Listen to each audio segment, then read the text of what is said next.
Ok, nós estamos aqui, dessa vez, se o senhor me permite, no Cafofo do José Tomás Golô, deputado federal.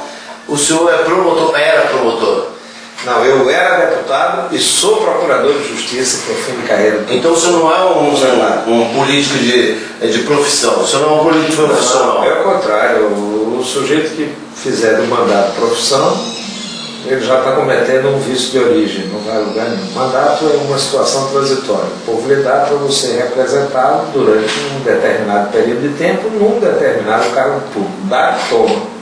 Quantos anos o senhor está nessa? 24 anos como... E ainda não se sente um profissional da política? Não. Todo dia a gente tem lições novas. Ai, quem pensar que sabe tudo. Todo dia tem lições. 24 anos como deputado.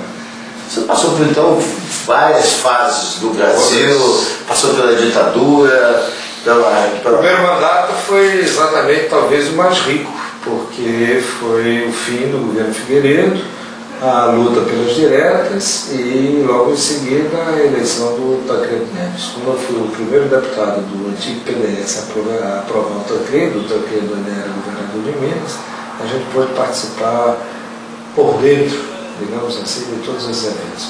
Alguns dias atrás, depois nós tivemos a Constituinte, alguns dias atrás eu fui a Brasília, houve uma cerimônia feita no Congresso, comemorando os 20 anos da Constituição, de 5, e também foi uma oportunidade de rever o pessoal todo, e rememorarmos um pouquinho dessa fase turbulenta, e como o brasileiro é um povo de memória curta, parece tão distante na história política. É verdade. O nosso processo democrático é um processo incipiente ainda, né? Nós pensamos, nós parecemos que esquecemos que tem apenas 30 anos. Não, quando a gente vai conversar, eu gosto muito de conversar com os jovens. Outro dia fizemos um programa de televisão com entrevistadores jovens e tal, e a gente teve que rever e revigorar todos esses conceitos. Por exemplo, a ditadura é uma abstração para 95% da população brasileira. Não sabe nem o que é isso. Eu estava no Rio de Janeiro, agora no segundo turno, fui lá dar uma força para o Gabeira, lamentável. Mas estava conversando com alguns amigos comuns lá, e o sujeito me disse uma coisa que eu fiquei impressionado. 95% dos cariocas não sabem quem foi o Vladimir Palmeira. E o Vladimir foi um grande líder na época estudantil, foi meu colega, deputado federal, disputou o governo do Rio de Janeiro, disputou a prefeitura do Rio de Janeiro, quer dizer, um homem público importante e uma figura interessante. No entanto, as pessoas não lembram mais. É verdade. Infelizmente, nós passamos por uma fase... Somos pouco politizados, esse é o problema.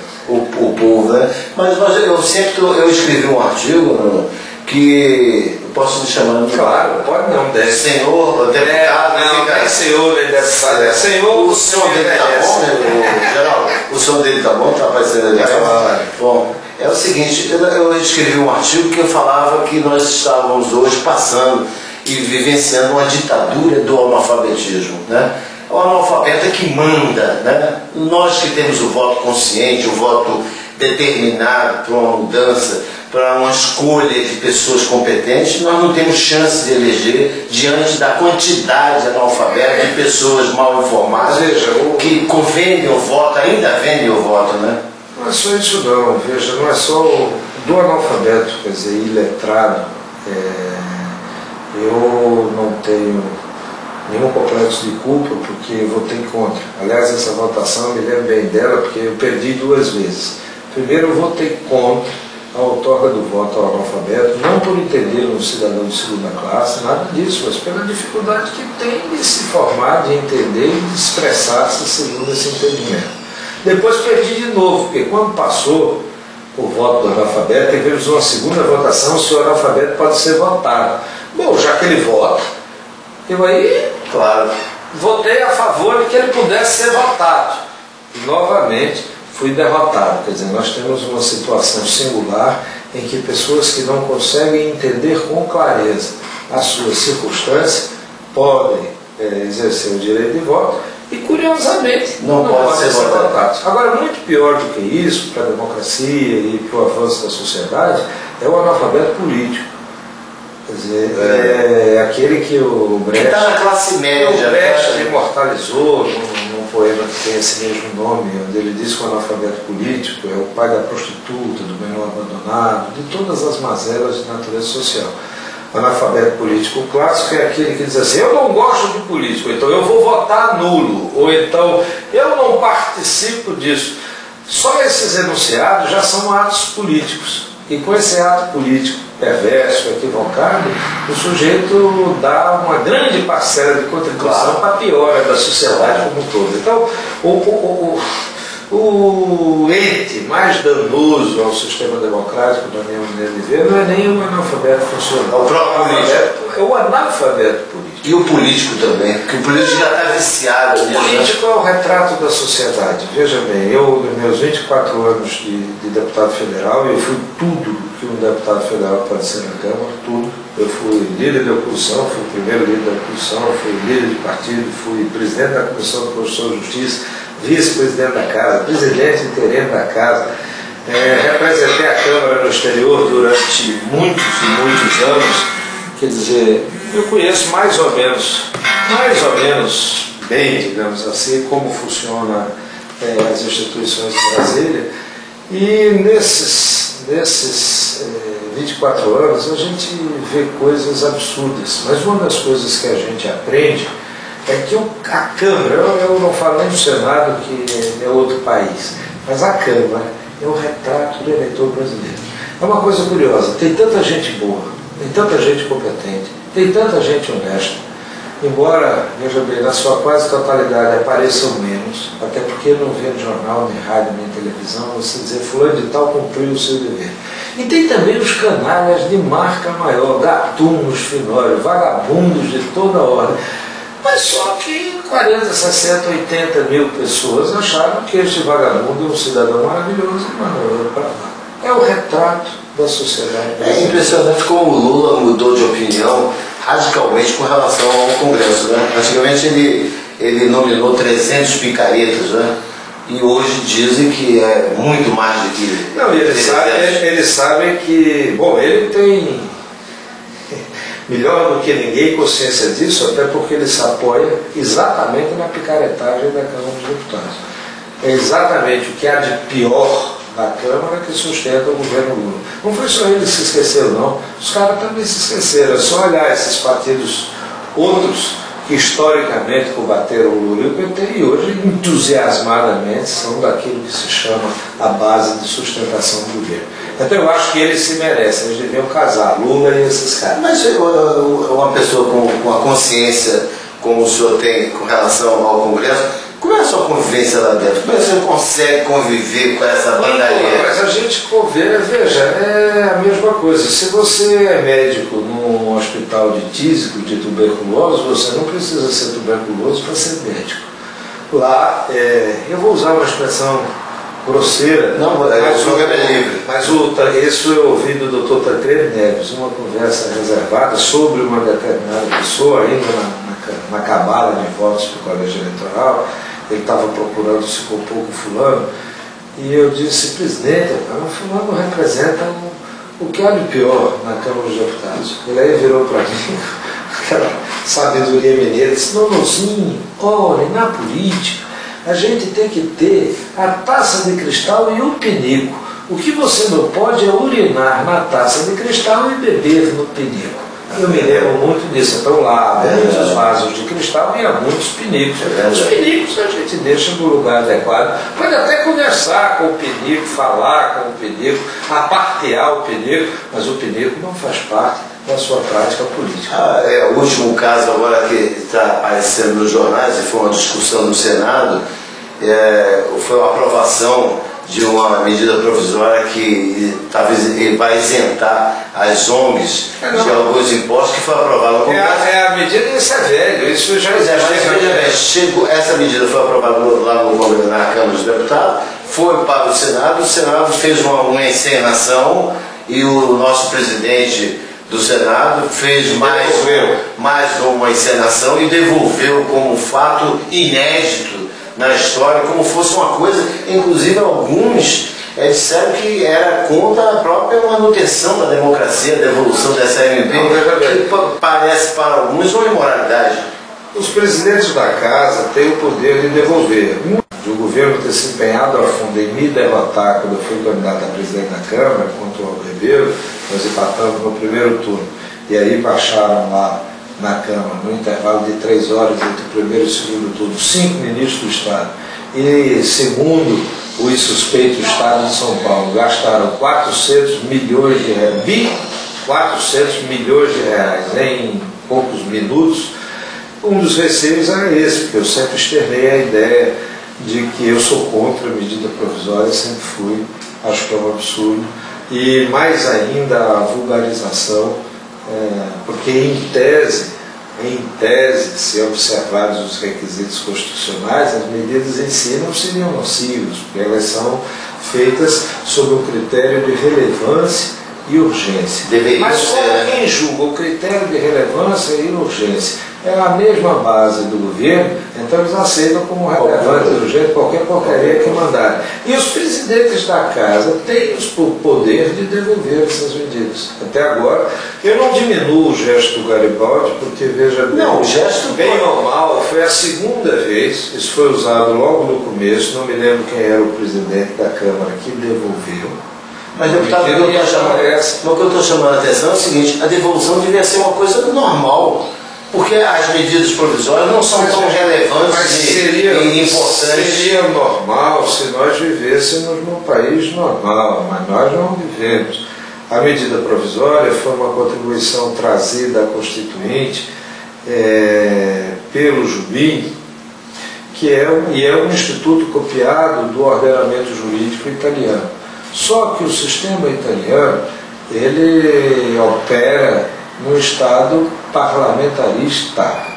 Ou seja, é normal que o Executivo saque por conta do Executivo, do Legislativo, porque, primeiro, o chefe de governo, o titular do Executivo, é um parlamentar, líder do partido majoritário ou da coligação majoritária. Então, se eu já tenho maioria no parlamento, eu preciso tomar uma medida urgentíssima, eu tomo e tenho 99,9% de chance de ser aprovado, porque se eu não for maioria, eu não sou o chefe de governo. Então, num sistema parlamentarista, as medidas provisórias são absolutamente normais e compreensíveis.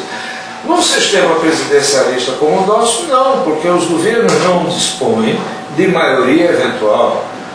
Se o Lula fosse operar só com o PT, com a base do partido dele, não ia a lugar nenhum. Então ele aluga ali uma legenda, outras, a banda do PMDB do governo, tem a que não é, tem a que faz negócio, tem a que não faz, tem a que pede mais, tem a que quer ministério. Então é essa bagunça que você aqui não pode antever nenhum resultado de nenhuma votação, porque você não tem base partidária consistente.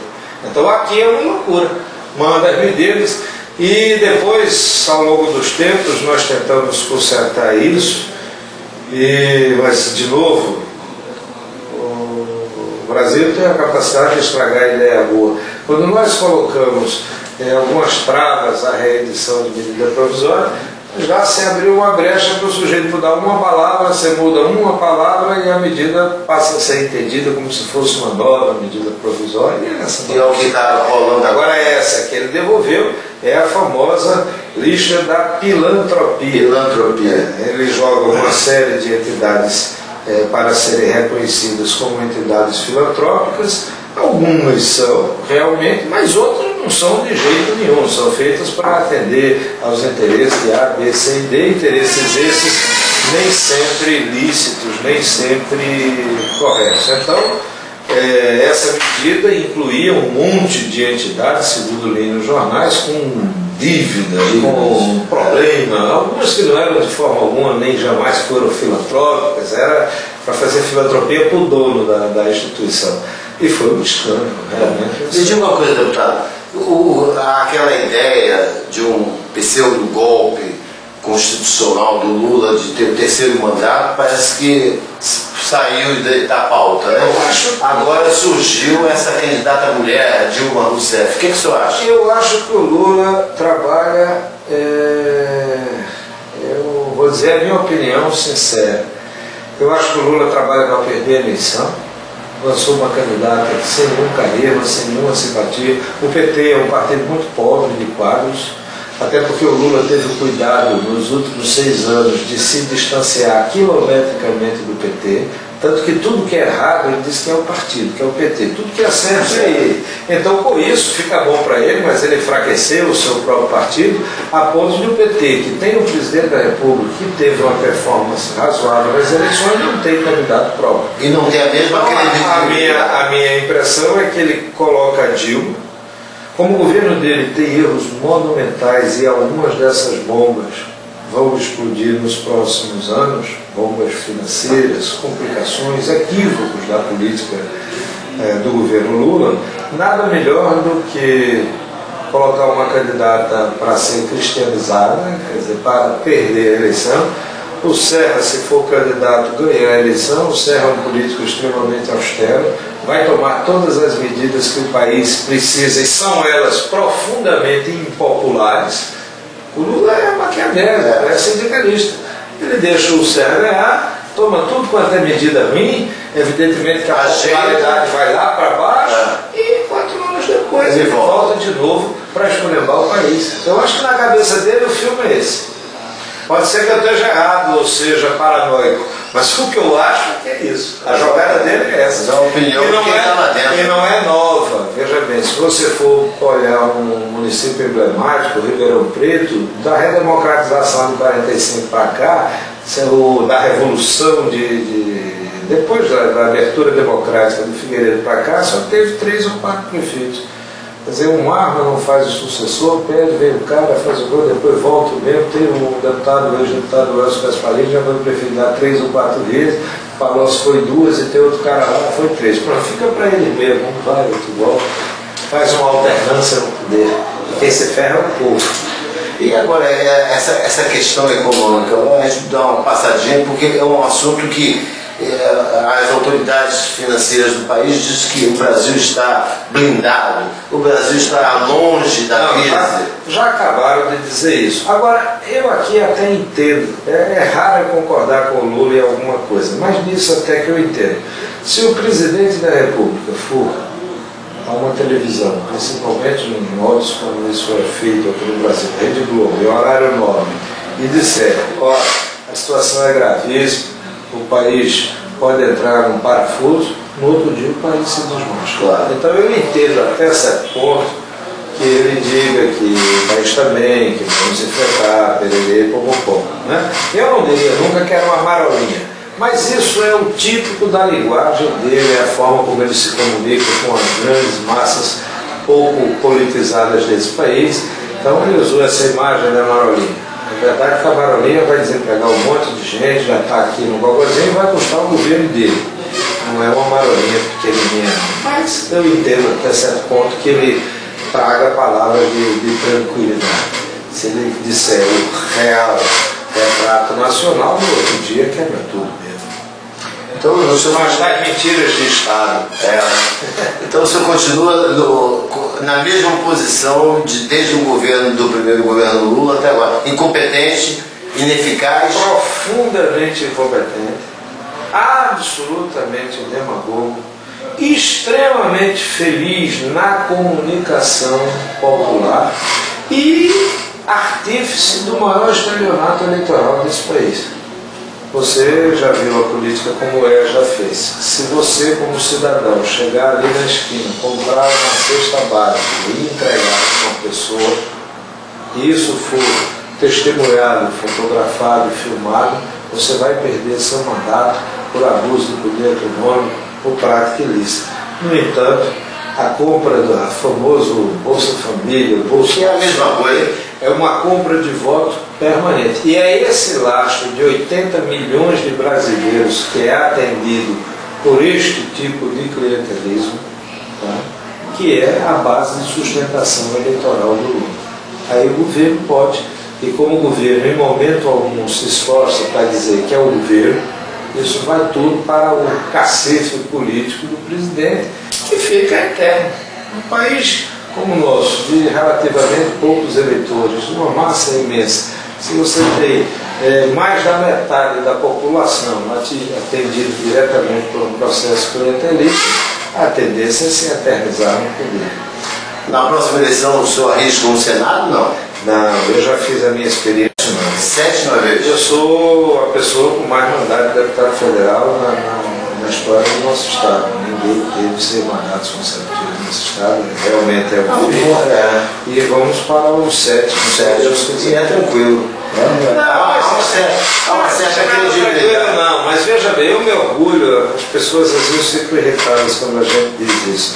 Mas eu me orgulho de dizer o seguinte: eu tenho 60 anos e tenho 40 que estou embaixo do refletor, porque eu tenho os 24 de deputado, 4 de secretário da Fazenda, são 28, e tenho 12 de promotor, numa época, sobretudo, como era promotor do júri aqui em Maceió, numa época em que naquela época os jornais davam um imenso destaque à atuação do Ministério Público. Então, eu sou uma pessoa cuja conduta é fiscalizada pelos alagoanos e depois em Brasília, por Brasília, durante 40 anos, e não tenho um deslize na minha vida, um único. Quando encontrar um adversário, ele vai dizer que eu sou chato, que eu sou torcida-besta, que eu sou não sei o quê, mas esse é o argumento típico dos que não têm argumento. Eu me orgulho de dizer que tenho uma vida honrada em tudo, do começo ao fim. Nasci classe média alta, vou morrer classe média alta, não faço demagogia. Outro dia, estava dando uma entrevista, ligou um rapaz e disse: sabe, você não representa as minorias, os grupos sociais. Eu digo: olha, eu represento todo mundo, aqui é muito cedo. Agora, você está esperando que eu vá me fantasiar de pai de santo e vá dançar uma roda só para ser agradável naquele segmento? Nunca. Eu acho que é um pouquinho também de autoestima e de respeito. Eu tenho grandes amigos sindicalistas, não tenho preconceito de espécie alguma, nem contra a religião, contra o homossexual, contra a preto, contra nada disso. Acho que somos todos brasileiros. Agora, não posso defender algumas teses que são tão demagógicas quanto contraproducentes. Por exemplo, estamos pertinho ali, acabou de passar o dia da consciência negra. Eu acho, por exemplo, uma manifestação de racismo sem tamanho, você agora tem que preencher um documento dizendo se você é branco, se você é pardo ou se você é preto. Há 35 anos atrás eu fui à Nova Zelândia. Esse episódio me marcou de tal forma que eu me lembro dele até hoje. Quando eu peguei um avião de Sydney para Auckland, da Austrália para a Nova Zelândia, da companhia neozelandesa, isso tem 35 anos, olha que história velha. Me botaram um papel e eu tinha que preencher se era Maori 100%, 7/8 Maori, 3/4 Maori, meio Maori, para quem não sabe, é a minoria, são os índios lá. Eu tenho que dizer a composição do meu sangue. Eu não sou vaca, não sou bezerro premiado, não sou boi para ser puro de origem, 3/4, meio sangue. O que nós estamos fazendo aqui, de uma certa forma, é esse atraso. E o que é mais grave, as pessoas se declaram pretos. Eu, quando estava discutindo isso lá em Brasília, eu digo: olha, no Nordeste, que não tem miscigenação estrangeira há mais de 300 anos, o último fluxo migratório que nós tivemos aqui foi dos holandeses, já faz um tempinho, né, com uma luz na sala. Não existe, em Alagoas, não existe ninguém branco, ninguém. Se fizer um rastreamento de DNA, não acha um. Ou eu sou moreninho assim, você vem de quê? Eu sou louro, escandinavo, sueco. Então somos todos em maior ou menor grau, mestiços. Então todos temos direito a essas benesses que a lei está dando. Então eu quero meu filho direto na universidade, eu quero ter vantagem na concorrência pública, eu quero ter 40% dos empregos públicos. Isso não é avanço. Eu acho que os próprios negros deviam ir em contra isso, e alguns deles vão. Isso todo no mundo. Eu achei engraçadíssimo. Essa semana eu fui, sábado, a um restaurante aqui de Maceió, e lá estava o ministro. Eu só sei porque tinha tanta gente e estavam vestidos de uma forma tão curiosa, assim, as mulheres com aquelas batas africanas e os turbantes. Eu digo: o que é isso? É um maracatu que veio dançar aqui? Disse: não, é o ministro da igualdade racial que está aqui. Quer dizer, todo mundo no restaurante bom aqui em Maceió, comendo, bebendo, todo mundo vestido. E os pobres, os que realmente precisam de atenção, não sabem nem disso. Então esses avanços eu fico reacionário, fora deles. A minha maneira de avançar é outra. Vamos fazer uma avaliação aqui do nosso governo. Tem, Vilela, uma surpresa? Não, eu sou suspeito para falar porque eu fui a vida inteira advogado do velho, do Antônio Vilela, do pai do governador. Até amanhã vou ter uma audiência com ele, conversar. E fui compadre, padrinho da minha filha, do Zé Aprígio, do irmão mais velho do governador. Tenho pelo governador muito apreço pessoal. Agora, o governo, na minha avaliação, é um governo ainda muito parado. Eu acho que o Theo gastou metade do mandato, segundo ele, para reestruturar, porque a herança do Ronaldo é muito ruim, muito ruim. 8 anos de Ronaldo são parecidos com os 8 anos de Lula no nível nacional. Fica difícil ajeitar. Mas a área correligionária dele, agora não sei se é mais, vão ter que se acertar. Então o governo não tem muito o que exibir de realizações para o povo. Quer dizer, para um deputado é um tipo de cobrança, para o senador é um tipo de cobrança, para o deputado estadual é o mesmo tipo de cobrança, mas para governador e prefeito e para presidente da República a cobrança é de outro nível. Quer dizer, o sujeito quer saber, é óbvio, o que é que foi feito, o que é que melhorou, etc. e tal. E aqui, lamentavelmente, que eu vejo todo dia na televisão, que honestamente nunca se fez tanto, eu não vejo muita melhora nem na educação, nem na saúde, nem na segurança, nem vejo grandes estradas, não vejo realmente grandes avanços. Mas, aproveitando a sua deixa aí, não seria a mesma realidade se tratando da prefeitura. A Caixa passou 8 anos praticamente só de badalações, de festas, de oba-oba, e o nosso amigo Cícero Almeida entrou e é o que dizer, a Caixa arrasou, ele humilhou. Eu acho que o Cícero deu uma volta por cima. Isso quer dizer que os políticos não estão com nada? Que tem que chamar um radialista de programa policial que resolve? Não, porque quem está aí não é o radialista, não. Quem está aí é o ex-vereador, ex-deputado estadual. O Cícero é tão político como qualquer outro. Ele está fazendo um trabalho excelente de chamar a atenção das pessoas. E por que a Cátia, em 8 anos, ele conseguiu fazer um buraco? O nome disso é talento, vontade, dedicação, boa equipe, honestidade, firmeza. É isso que diferencia os políticos, como diferencia os seres humanos. Por que é que fulano de tal vai muito bem, é um médico extremamente bem sucedido, e o outro médico formado na mesma escola trabalha a pulso num posto da periferia? Porque um tem talento e vontade e outros não têm.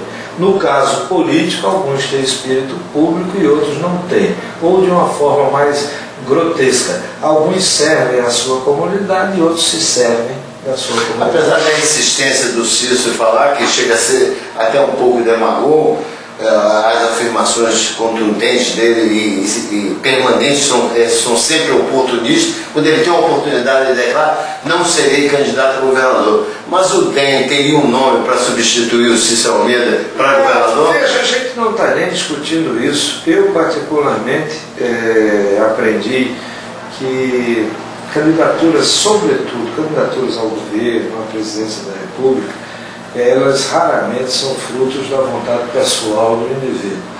O cara pode morrer jurando de pé junto que é candidato e quando chega em cima da hora a conjuntura não permite que ele seja.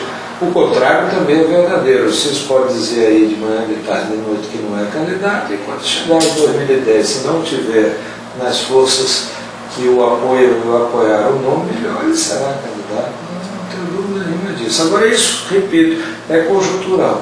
Isso vai acontecer em 2010. Em 2010, dependendo da posição dos astros, é que a gente vai saber como aconteceu. Mas é surpreendente a atuação dele. As pessoas que conheceram o Maceió há 8 anos atrás, chegam em Maceió, ficam surpresas. Quem vive em Maceió, que mora em Maceió a vida inteira. Eu arrasava aqui, Cátia, lembra que a gente discutiu, eu disputei uma prefeitura com ela, exatamente dizendo da calamidade que ela era. E gosto dela até pessoalmente, acho uma pessoa encantadora, etc. Mas como administradora foi o fim do mundo. É impossível ter nada pior. A mesma coisa eu dizia do Ronaldo quando ele tinha índice de popularidade lá em cima, está aí o que aconteceu com o Estado. Mas tanto o Ronaldo quanto a Kátia afirmam que existe aí para concorrer a qualquer cargo. O Ronaldo acha que pode ser reeleito para uma reeleição para governador, a Kátia vai sair para deputado federal. Acho ótimo, acho que cada um tem o direito de disputar e o povo o direito de votar. Não me surpreende que o povo vote A, B ou C ou D. Eu acho que as escolhas, voltamos ao começo da nossa entrevista, o grau de politização do povo ainda é baixo. Então, por ser de baixo nível de politização, de não entender corretamente o que é que está ocorrendo, permite-se qualquer tipo de fenômeno. Veja bem, eu não estou me referindo a eles especificamente, estou falando inteiro. Claro. A Câmara tem gatuno, tem governador ladrão, tem senador ladrão, tem deputado ladrão, tem deputado muito bom, tem senador muito bom, tem governador muito bom, e o povo elege. A gente fica feliz quando o povo tem a aspiração de eleger uma pessoa como quantos prefeitos o DEM fez ou apoiou que foram eleitos? Não, eu posso falar meu. O DEM só tem um prefeito, que é o prefeito de Junqueiro. O Fernando Pereira, um rapaz jovem, espetacular. Temos alguns vice-prefeitos e temos 59 vereadores espalhados no estado. Agora eu pessoalmente tenho 8 ou 9 amigos aí nas funções de prefeito que dão a gente uma certa base para disputar, mas de novo, isso vai depender muito do ano de 2010, porque veja, no Brasil de novo, por falta de politização, os partidos aqui, as pessoas não votam nos partidos, nem no DEM, nem nenhum. O maior partido do país é o PMDB. O PMDB aqui não tem nem vereador na capital. Não existe. Por esse critério. Então, lamentavelmente, é assim, você tem voto aqui, voto ali. E o Renan, só que nós estamos chegando ao finalzinho, eu acho que ele teve um desgaste político e está trabalhando para se recompor desse. Será que ele sai para o governador? Não sei, eu acho que ele é candidato. O Zé Elias, naquelas entrelinhas que o Zé Elias faz, para quem não sabe, o Zé Elias é um comunista muito lindo. De vez em quando ele bota nas entrelinhas lá que o Renan foi chamado meu governador e ele acenou e tal. Mas existe uma ideia do Renan? Eu acho que o Renan sempre procurou ser. Foi o sonho dele, né? Ele já foi candidato, já perdeu a eleição para o Geraldo Bulhão, já foi uma vez. Eu acho que eu. Perder a eleição para o Geraldo Bulhão ao fim, qualquer pretensão? Não, tanto não é que depois disso ele se elegeu senador. Você falou de Geraldo Bulhão, eu pensei, isso perdeu para o Geraldo Bulhão. Não, você eleger para ninguém. Não, de forma alguma, não disse de forma pejorativa, não, até porque foi uma eleição muito disputada. Apenas mostrei que já perdeu. O Theo já perdeu a eleição de prefeito, de governador, isso é bobagem. Derrotas fazem parte da vida política. Que é uma coisa que o senhor não conhece. Eu disse que não perdi minha eleição para o Senado.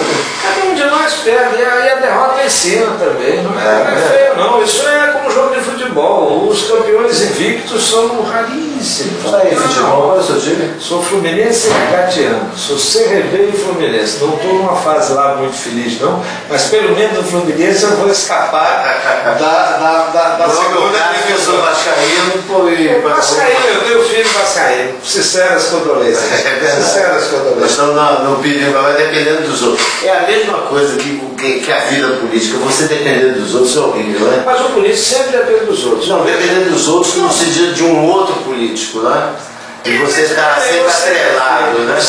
Não estou falando de depender do povo. Você depende do povo. Veja bem, isso é a primeira coisa que eu... Nem tanto, deputado. O cara precisa ter a base dentro do mundo político. Mas para ter a base, veja bem, algum segmento da população ele conquistou. Mesmo que esse segmento pode ser numericamente enorme ou pode ser numericamente restrito e tem uma grande influência. Por exemplo, todo candidato, será deputado, gosta de ter o apoio de 2 ou 3 ou 4 prefeitos importantes. Por quê? Porque o prefeito representa uma base eleitoral grande. E quando o prefeito é bom, respeitado no seu município, quando ele vai a tropa dele também. Eu tinha esquecido, eu me lembrei agora. A política está funcionando, a justiça está deixando a política funcionar. Como é que um candidato preso pode ser eleito vereador e candidatos respondendo processo de homicídio são eleitos prefeitos e vão assumir sem condições nenhuma de saber se tem um futuro? Parece que nós somos formalistas, filhos do direito português, e de todas as... Nós temos um sistema legal talvez um dos mais complicados do mundo. Então, esse é o sistema brasileiro.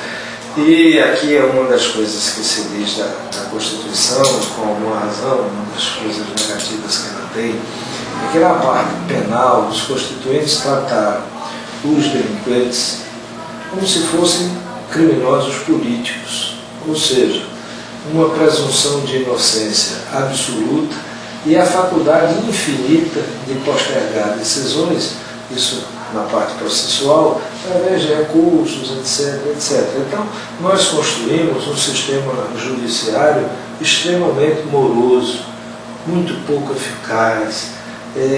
O espaço, eu sou promotor, eu vivi isso muitos anos aqui no Tribunal do Júri, o espaço entre o começo de um processo e o seu fim, às vezes demora décadas. Só a título de ilustração, eu tenho uma filha que trabalhou durante alguns anos com o ministro Castro Filho no STJ. Uma vez ela chegou lá na Câmara e disse: papai, hoje teve um negócio sensacional no tribunal. O que foi? Teve um julgamento de um processo que durou 50 anos. 50 anos. Tinha sido julgado lá no processo. E o que é que tem esse sensacional? Ela deu uma risada, rapaz, porque eu não me contei a história toda. Quando começou a sessão de julgamento, o procurador que tem assento no STJ queria a nulidade do processo ab início, ou seja, havia um defeito qualquer na citação no começo do processo, e o cara queria anular todo o processo. Quer dizer, você veja como o formalismo, até nas mais altas fontes, cega. Eu sou advogado, sou bacharel de direito, sou promotor militante, sou um cultor do direito, sempre respeitei a lei, me orgulho de ter sido constituinte, mas nunca me perdi de vista que o objetivo final é fazer justiça.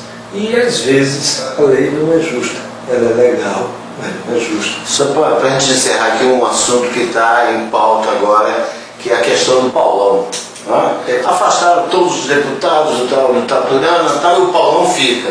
E agora os deputados que foram afastados querem voltar porque o Paulão fica com o mesmo argumento, porque ele fica porque os outros saíram. Não sei, veja bem, de novo, essa foi uma decisão judicial, um entendimento de juiz. Eu aprendi que entendimentos de juiz você respeita. Não posso dizer que foi certo, que foi errado, não conheço os processos. Sim, e aí? E o direito dos que saíram? Tem direito de voltar por causa da decisão? Aí é preciso uma análise, vamos dizer, infinitamente profunda. Eu olho isso como cidadão olhando de fora. Eu não conheço os processos, como é processualmente. Eu acabei de dizer que a parte formal nem sempre é justa. É preciso você ler o que é que deu causa ao despacho do juiz, que afastou alguns e manteve outros. Mas eu achei interessante a declaração do João Paulo, dizendo o juiz se referindo ao Paulão como foi uma pessoa muito boa, que tem tradição, que é um sindicalista, que tal, e prejulgando os outros que foram afastados, que também não são essas coisas todas, mas também não pode, assim, um ser diferenciado do outro, porque eu quando era promotor militante aqui no Foro de Maceió, eu nunca falei sobre o processo, porque eu aprendi no primeiro ano da faculdade que em questões legais a gente fala nos autos. O que tem que ser dito no processo, porque as falas para fora, elas sempre dão margem a interpretações. Então você leu essa afirmação? E no jornal tem um monte. Agora há uma tendência, não estou falando especificamente no caso do Paulo, eu não tenho divergências pessoais com nenhum deputado. Também nunca tive muita frequência. Eu posso lhe dizer que na minha candidatura ao Senado, a única que perdi, eu não tive o voto, eu digo o voto organizado, de nenhum dos deputados estaduais, nenhum dos 27. Posso ter tido até o voto pessoal de 2 ou 3, que são meus amigos pessoais, mas nunca um trabalho político a meu favor. Então eu sou insuspeito em relação à Assembleia. não piso na Assembleia, não tenho negócio na Assembleia e nunca fiz política lá dentro. Sempre fiz minha política no interior, com o prefeito, com o vereador, com a liderança e sempre deixei à vontade, cada um vota. Eu acho que eu tive votos com todos, quase todos os deputados e não tenho parcerias com nenhum. Esse rolo da Assembleia, mas a gente nota, quer dizer, fora disso, as pessoas têm preferências, quer dizer, e as pessoas são humanas, todas, juízes, promotores, etc. e tal. O melhor jogador, o melhor promotor, o melhor juiz é aquele que conseguir internamente um grau de isenção. Eu sempre procurei nas coisas que fazia uma abstração, um exercício intelectual, pessoal, difícil, de você se tornar 100%, a meta é essa, isenta em relação ao processo. Quando a gente acaba o processo, eu não quero saber se o cara é meu amigo, se não é, se é parente do meu pai, se não é, se é rico, se é pobre, se não é. Algumas pessoas conseguem esse grau, outras não. Então, e há teses difusas de que fulano é bom, Beltrano é ruim. Se o senhor tivesse envolvido nesse caso, o senhor seria bom? Não consigo raciocinar como marginal, de forma nenhuma. Não estaria jamais envolvido nesse caso. Não, nunca. Mas o senhor então é a favor? Não consigo raciocinar. Nem tem uma opinião como cidadão comum? O Paulão tem que ser afastado? Não, porque veja bem, o Paulão nunca foi foco das minhas atenções. O Paulão sempre foi um adversário. Me lembro que discutimos uma vez na Ordem dos Advogados, quando discutimos o dinheiro na cueca. Não tenho nenhum respeito pelo PT, nunca tive, como partido. Bem ao contrário, acho que é um dos piores partidos desse país. O que, veja bem, não faz de todos os seus militantes os melhores. Tenho grandes amigos no PT, grandes amigos extraordinários. Mas a intensa vivência de Brasília me faz distinguir as coisas. Não? Eu citaria, para a gente fechar esse capítulo PT, uma vez eu conversando com o falecido Florestan Fernandes, foi um grande deputado do PT, o pai, intelectual paulista, falando a respeito de alguns desses notórios petistas, né? E eu perguntei, Florestan, é isso aí, a esquerda brasileira é isso? Ele disse, não, isso não é a esquerda brasileira. Isso é um bocado de sindicalista procurando se dar bem. A frase é dele, não é minha. Ele já morreu, mas eu nunca me esqueci. Então, para encerrar, vamos acabar aqui. 30 mil votos da Heloísa, surpreendeu você? Surpreendeu. Primeiro, ela me surpreendeu favoravelmente. Primeiro, eu achei um gesto de coragem política muito grande ser candidata a vereadora, porque que ela tinha uma votação grande, nunca tive dúvida. Uma pessoa que foi senadora pelo Estado, foi candidata a presidente da República, é óbvio que vai ter uma votação grande. Mas numa eleição de voto muito picadinho, como é a eleição do senador, a pessoa ter 29 mil e tantos votos, quase 30 mil votos, é uma votação extraordinária. Então, surpreendeu e surpreendeu positivamente. E acho que ela vai prestar um serviço. Eu sou amigo pessoal e eleitor do Cícero Almeida. Mas eu sempre entendi que a oposição não é inimigo. Não. Eu acho que a oposição, eu não tenho inimigo, nunca tive na política. Eu acho que a gente tem adversários. O adversário é um sujeito que pensa diferente de você sobre num determinado momento. Não é até. Quando eu fui governo, quando eu fui secretário da Fazenda desse Estado, o líder da oposição era o Renan, deputado estadual. E às vezes as críticas eram ridículas, sem nenhuma sustentação. Mas em outros casos não serviam para alertar. O Cícero, graças sobretudo ao trabalho do Arnaldo Fontana, que é um companheiro do partido, foi presidente, perdeu a eleição, mas o Arnaldo fez um trabalho admirável para o Cícero Almeida. O Cícero teve uma Câmara onde ele não teve problema nenhum, nem oposição nenhuma. Isso tem um lado bom para o prefeito, claro, que agiliza as coisas, mas tem um lado ruim de você não ter aquele alerta, que às vezes é indispensável. Eu acho que não apenas a Heloísa, e me atrevo a dizer, talvez mais até o Ricardo, porque mais preparado, pode fazer um contraponto. Se essa oposição for honesta, for séria, e eu não tenho motivos para acreditar que ela não seja séria e honesta, ela pode prestar um relevante serviço. O problema da Heloísa vai ser ela resistir à tentação de fazer da tribuna da Câmara Municipal um palanque nacional ou regional. Não sei, isso só a prática política. Mas ela aprendeu muito com a eleição para presidente, ela viu que não é aquela postura que o povo quer. Não aprendeu nada.